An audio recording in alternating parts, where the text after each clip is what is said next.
안녕하세요. 오늘은 사사기 9장에 나오는 인물이죠. 아비멜렉 이야기를 다룬 한 편의 설교를 좀 깊이 들여다볼까 합니다. 네, 아비멜렉 이야기. 혹시 이런 생각 해보셨어요? 왜 악인이 잘 되고 거짓과 욕심으로 사는 사람이 오히려 성공하는 것처럼 보일까? 그 질문이요. 정말 많은 사람들이 하게 되는 질문이죠. 네, 오늘 우리가 살펴볼 설교가 바로 이 질문에서 시작합니다. 흥미롭네요. 폭력과 피로 얼룩진 방식으로 왕이 된 아비멜렉? 그리고 그에게서 뭔가 이익을 얻으려 했던 세겜 사람들. 네, 그들의 관계가 아주 중요하죠.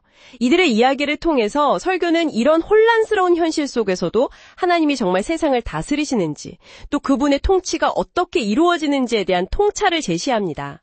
기대가 되는데요. 자, 그럼 이 설교 속으로 한번 같이 들어가 보시죠. 네. 설교의 첫 번째 핵심 포인트는요, 공동체를 무너뜨리는 진짜 위험은 외부가 아니라 내부에 있다는 겁니다. 내부의 문제요? 네. 사사기 앞부분 보면 미디안이나 모압 같은 외부의 적들이 이스라엘을 괴롭혔잖아요. 그렇죠. 계속 외부와의 싸움이었죠. 근데 9장에서는 상황이 달라져요. 문제가 이스라엘 안에서 바로 기드온의 아들 아비멜렉의 야망과 배신 때문에 시작됩니다. 네, 기드온의 첩의 아들이었죠. 맞아요. 그가 자기 외가인 세겜 사람들에게 가서 이렇게 말하죠. 기드온 아들 70명이 다 다스리는 게 낫겠습니까? 아니면 나 한 사람이 다스리는 게 낫겠습니까? 나는 당신들과 한 핏줄 아닙니까? 이런 식으로요.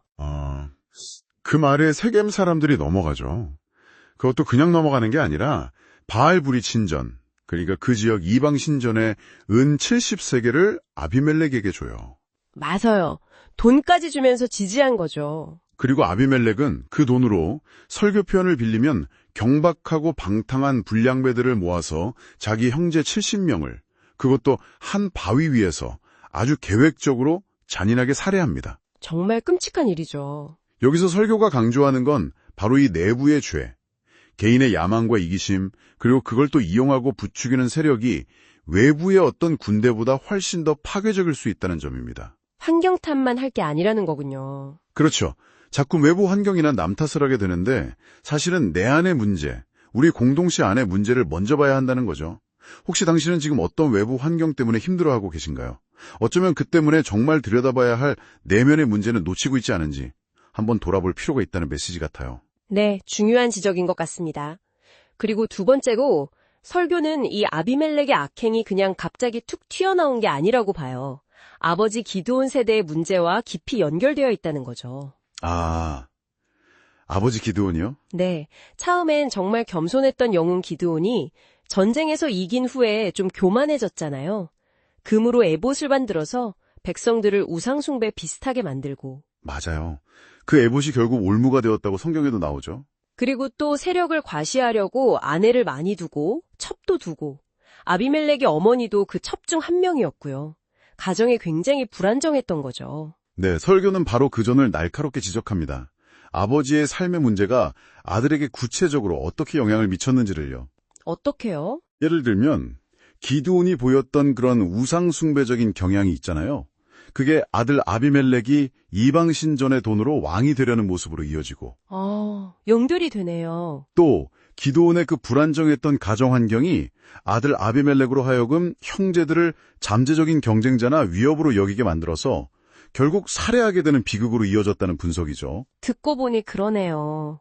그리고 기드온이 말년에 은근히 왕처럼 행세했던 모습들, 그게 결국 아들이 폭력으로 진짜 왕위를 찬탈하는 결과로 나타났다는 겁니다. 결국 신앙이나 가치관이라는 게 말로만 가르치는 게 아니라 삶으로 보여주는 거라는 좀 무서운 이야기네요. 그렇죠.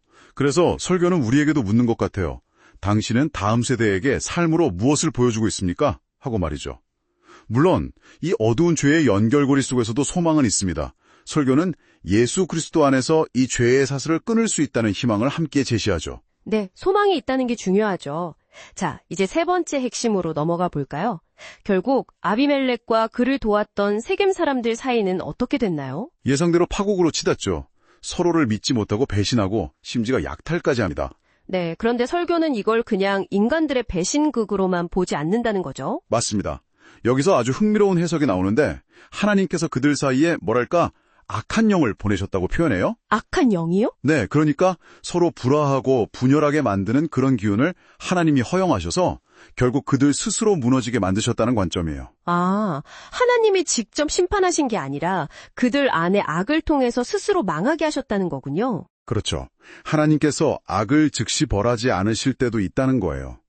때로는 악인들의 탐욕과 분열 자체가 하나님의 심판 도구가 되어서 서로가 서로를 멸망시키는 방식으로 그분의 통치를 이루어 가신다는 통찰입니다. 굉장히 깊은 통찰이네요.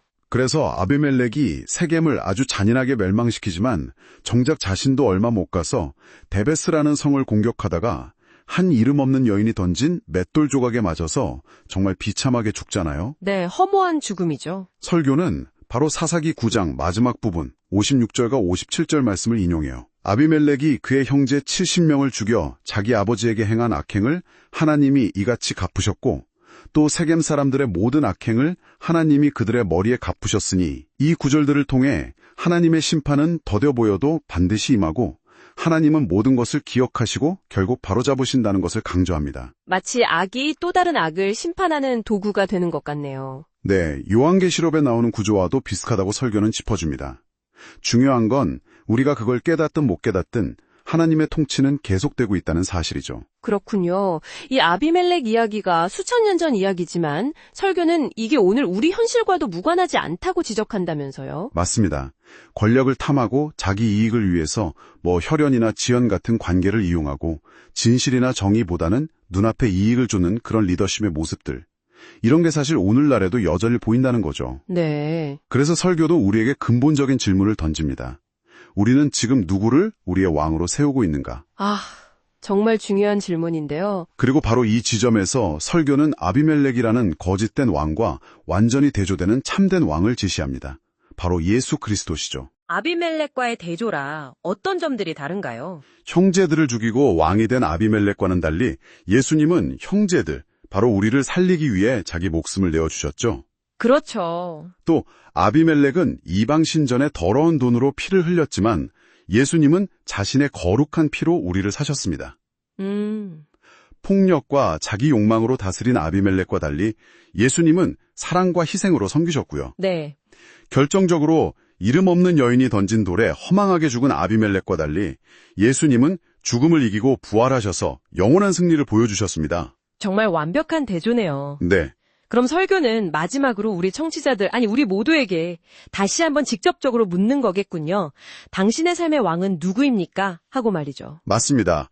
우리는 매일매일 내리는 크고 작은 선택들을 통해 사실 우리가 진짜 섬기는 왕이 누구인지를 보여주고 있는 거거든요. 내가 가장 중요하게 생각하는 가치, 가장 깊이 신뢰하는 관계, 내가 궁극적으로 추구하는 목표, 그것이 바로 나의 왕이라는 말씀이시죠. 정확합니다.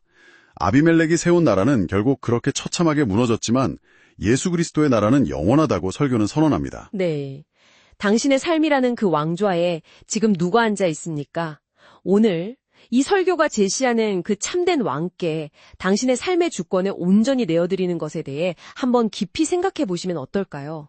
그것이 바로 우리 자신과 또 우리가 속한 공동체를 진정으로 회복시키는 유일한 길이라고 설교는 힘주어 말하고 있는 것 같습니다. 네, 바로 그겁니다.